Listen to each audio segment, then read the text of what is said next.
නැති වෙන්නේ මොකද්ද?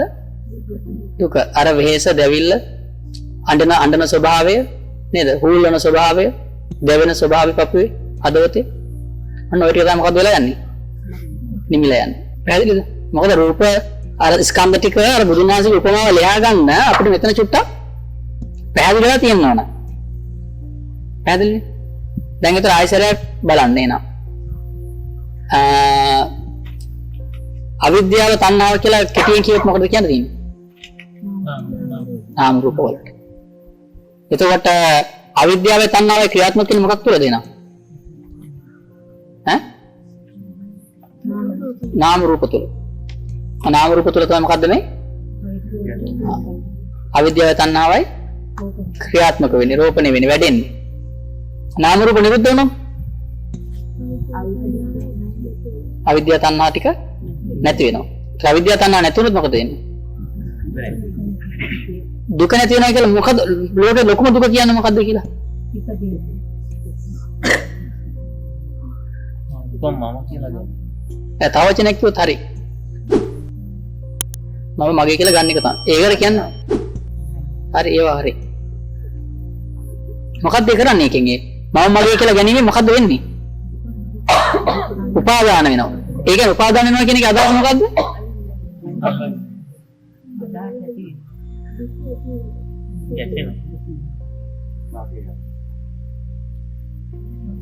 දැන් ඇමරිකාවේ කෙනෙක් මැරෙනවා.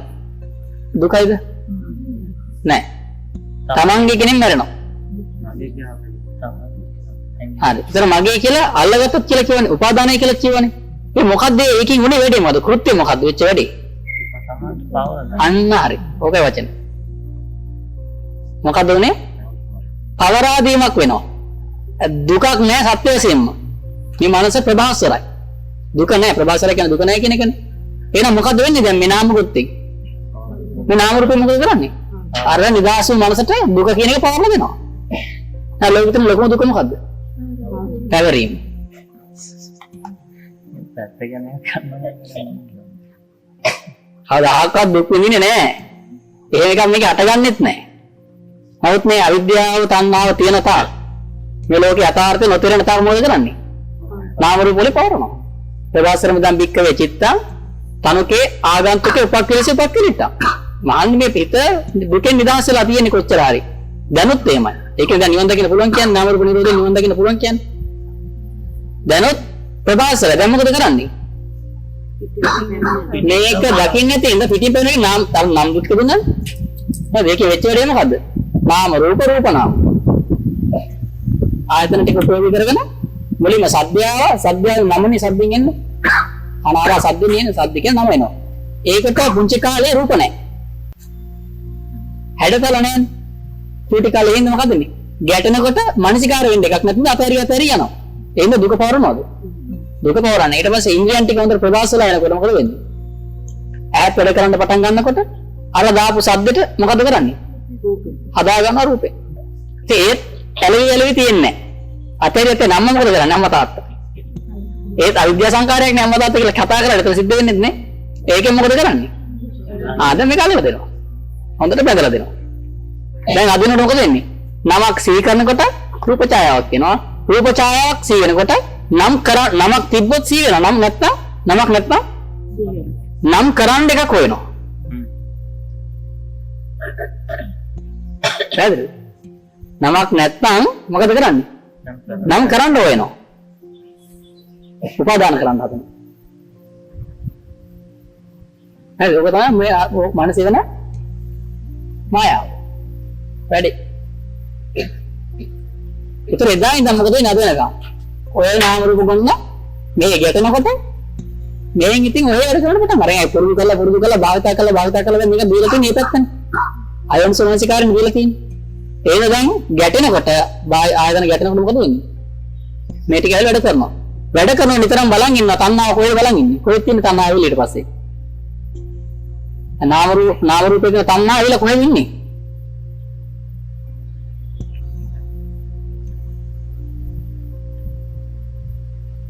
ඉන්න තැන දැන් දුව කියලා නාම රූපේ ගත්තාම දුව ගැන ගියානේ හිතේ. දැන් දුව විතර නැහැ. දැන් එල කොහෙද ඉන්නේ? තණ්හාව ඇවිල්ලා.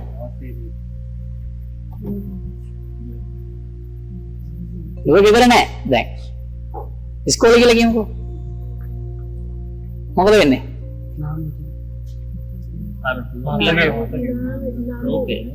හරි නාම රූපේ තණ්හාව දැන් තිබුණේ. දැන් ඇවිල්ලා කොහෙද ඉන්නේ? ඇයි බලා ඉන්නේ ඇවිල්ලා? එනකම්. පාරිය බලන් ඉන්නව නේද? කොහෙද ඇවිල්ලා තියෙන්නේ? දැන් තණ්හාව කොහෙද තියෙන්නේ? ඇහැට ඇවිල්ලා. ඒකනේ බලා ඉන්නේ යොමු කරගෙන ඉන්නේ. ගෙදර වැඩ කර කර ඉන්න ගම දැන් මේක ඇතුලේ යනවා. ගේට් වලින් සද්ද එනවා. දැන් කොහාටද දුවන්නේ? කනේ. ඒ කනේ තමයි තිබුණේ. අර කෙනකම් බලන් ඉන්න. නේ? දුව මොකක් හරි ප්‍රොබ්ලම් එකක් ගාගෙන ගියා කියමුකෝ.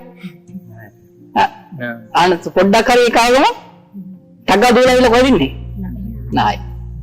එහෙනම් දැන් නාම රූපච්චය සලආයතන. හරි. එහෙනම් තණ්හා බෑගෙන ඉන්නේ කොහෙද? සලආයතන. එහෙනම් දැන් උප්පත්ති ලබන්නේ කොහෙන්ද? අයල්කට. ඒක අරගෙන තමයි ආයසරයක් තණ්හාව උපදින්නේ. හරිද? ඒතර බලන්න මේ වැරද්ද කෙරුණේ කොතනද? නම් ඕම සසරේ ගිනිච්ච උතරින්ද? හරි ඒක ආයතනේ ප්‍රයත්න කියන්නේ සසර කියන්නේ උතන්ට ගෙනාවේ කොහෙන්ද? දැන් ලෝකෙ නැවිලා ඉන්නේ ඔය කට්ටිය ඔක්කොම අල්ල. දැන් දැනුත් ඉන්නේ කොහෙද ලෝකෙනේ? දැන් ගෙදර යනවත් ඔය හය තමයි ඉන්නේ. ඇවිල්ලා බෑගෙන. අර නාම රූප වල යථා ස්වභාවය නොදැක්කකම නොදැන හිටියා. දැක්කෙත් නැහැ. ඒකෙන්ද මොකද උනේ? ඔන්න ඔය වගේ අමුතු චක්‍රයක් හදලා දීලා මොකද කරේ? දැන් බේරෙන්න පුළුවන්ද? පස්සපච්චය වේදනා. කොච්චර හරියනෝ? ඇයි වැදුනොත් උදේට දුකක් නැතිය? දැන් කොච්චර හරි මොකද වෙන්නේ නෝ? දුක නම් උපදිනවමයි බේරන්න බෑ. ඇයි පවරනවනේ? නේ? පවරලා දෙනවා නැතනේ. ආයෙ අතරින් සංයෝජන කරගෙන තණ්හා කරගෙන මොකද කරන්නේ? පවර ගන්න උපාදාන කරනවා කියන්නේ පවර ගන්නවා. පවර ගත්ත ගමන් මොකද න්‍යායසරයක්? ආයෙ නාම රූපයක් පිළිගන්න වෙනවා. නේ? අර නමට දාන රූපයක් තියෙනවා. ඒ රූපෙට කියන නම මේකයි කියලා ඒකෙන් මෙහෙම සැප ගන්න පුළුවන් කියලා ආන්ගේ පිළි අරගෙන ඉතුරුන ගතියට කියන භවය කියලා. හරිද? ආයෙ පිළිගත්තේ නේද දුව ආයෙ හෙව්වේ? නේද? ඒ නාම රූපය පිළිගත්ත හින්දා තණ්හාවෙන් නේද? ආයසරයක් අර හෙව්වේ. ඈරා. කනහර නායහර හෙව්වේ. මොකද්ද බවපච්චය?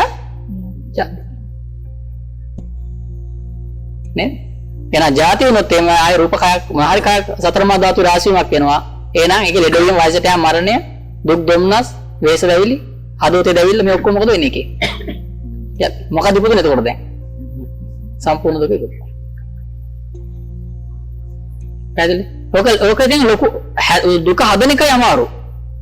දුක ලේන එක අමාරු නෑ. අර එකිනෙකට හදාද යන්න බෑ. අවිද්‍යාව පත්‍ය සංඛාර කියන තැන එකිනෙක හැදි යන්නේ.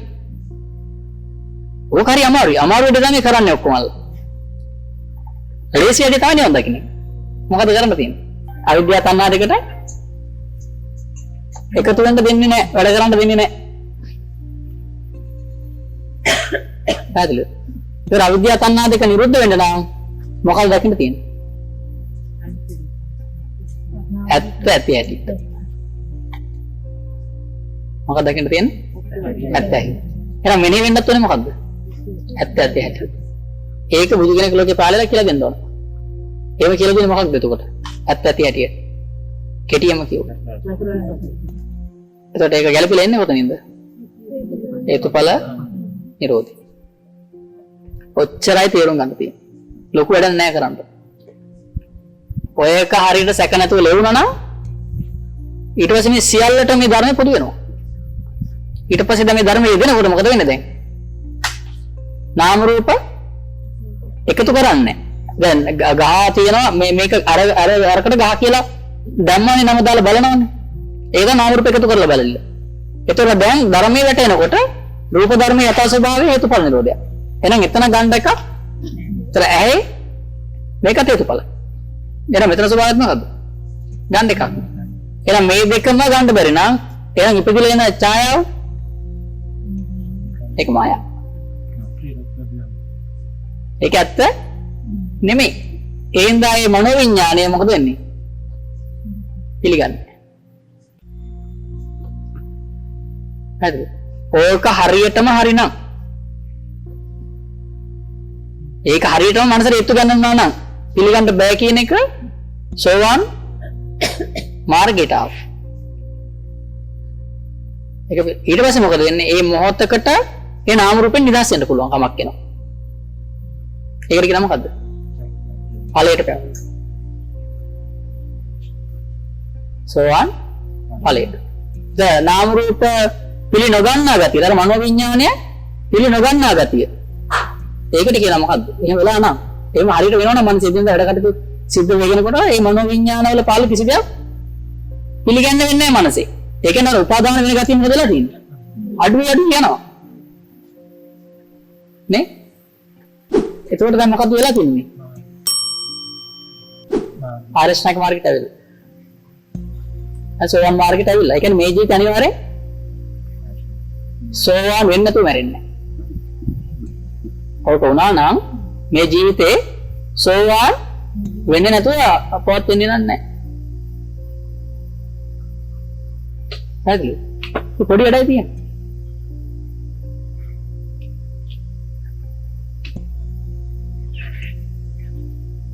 වෙන්නෝනේ වැඩි මොකක්ද? අර මනෝවිඤ්ඤාණේ පාලන රූප ඡායාව පිළි නොගන්න විදිහට සිහිය දිනු කරන්න ඕන.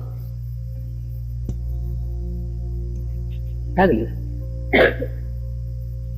යන්නේ ඒකට තමයි අර පරියය කතා කරන්න තියෙන්නේ. කියලා දෙන්න යන්නේ. දැන් එනං සාමාන්‍ය සරල කෙටි කරලා ගන්න. මොකක්ද අවිද්‍යාව කියන්නේ? ඔය ඒ වචන මාත්‍ර තියා ගන්න ඕනේ. හොඳේ? ඕවා වලින් නිවන් දකින්නේ නැහැ. ඔය එක වචනකින් නිවන් දකින්නේ නැහැ. ඒයි රැවටිලා තියෙන්නේ මේ සාමාන්‍ය සරල සිංහල වචනේ. උපාදාන වෙලා තියෙන්නේ ඒකට.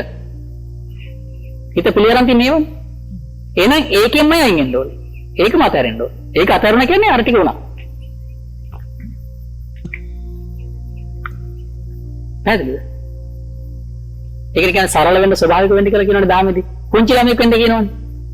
පුංචි ළමයට ලොකු බන නෙවෙයි. එයාට ලොකු බන නැහැ. එයාට තියෙන මේ එදා එවිල කියන කතාව එයාගේ ජීවිතේට ගලප ගන්නවා එයා. නෑ කාක්කා කියලා කියනවා කාක්කා කියන්නේ මොකද්ද?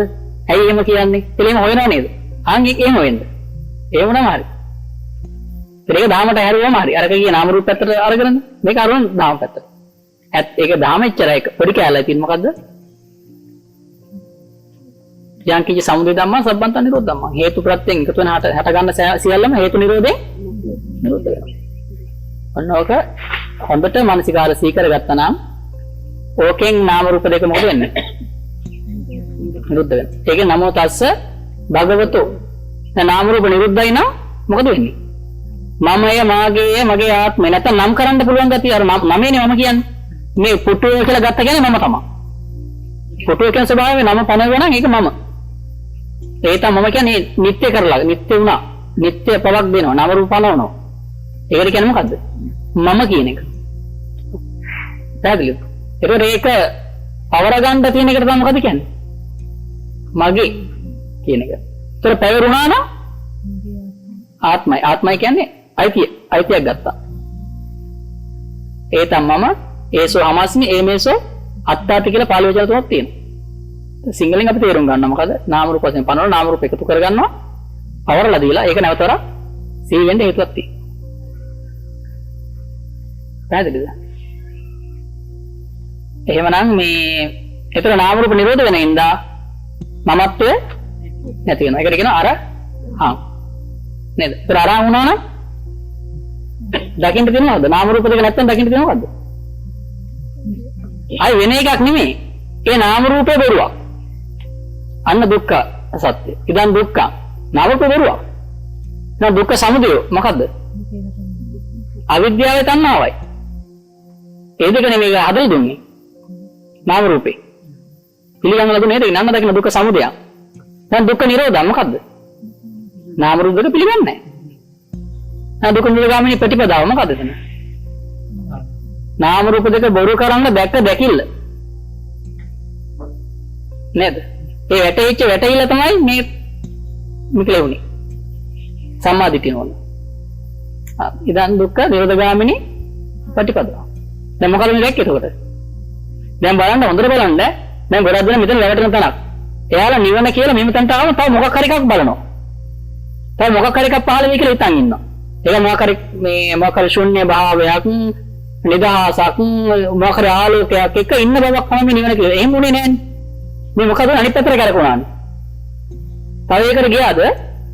අර ආපු කතාවට අනිත් පැත්තට කරකවනාද? චතුරාර්ය සත්‍ය ධර්මය දැක්ක කියන්නේ? අර මෙච්චර සසරේ ආපු ගතිය බොරු කරානේ. එහෙනම් ඒ පැත්තට නේද කියලා වුනේ. එහෙනම් තව කිස්සරාට යුණා නෙමෙයි. අර මෙච්චර කල් ආපු එක කරකෙව අනිත් පැත්තට. එහෙනම් සෝවාන් වුණා කියලා ඔය අනම්මන මොකක් නැහැ. හරිද? එහෙනම් බලාපොරොත්තු වෙන්නත් එපා. වෙන්නේ කොහමදයි?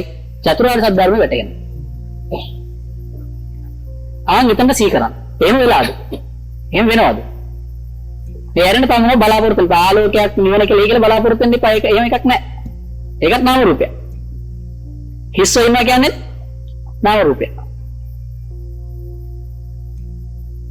හරිද? නෑ එතනට රැවටෙන්න එපා. එහෙම වුණොත් එනවා ඔන්න දැක නමෝ තස්ස භගවතු අරහතෝ සම්මා සම්බුද්දස්ස. ඔය කීකේ ඉඳගෙන නිකන් නෙමෙයි. නිවන් දකින පාර. පැහැදිලිද? ආගන්න දැන් මේ කට්ටියත් එක්කලා මම දාන්නට යන්න අර ඔක්කොම බලන් ඉතින් මං කියන එක. දැන් මේ කියපු ටික සාකච්ඡා කරගන්න. කෙටි කරලා.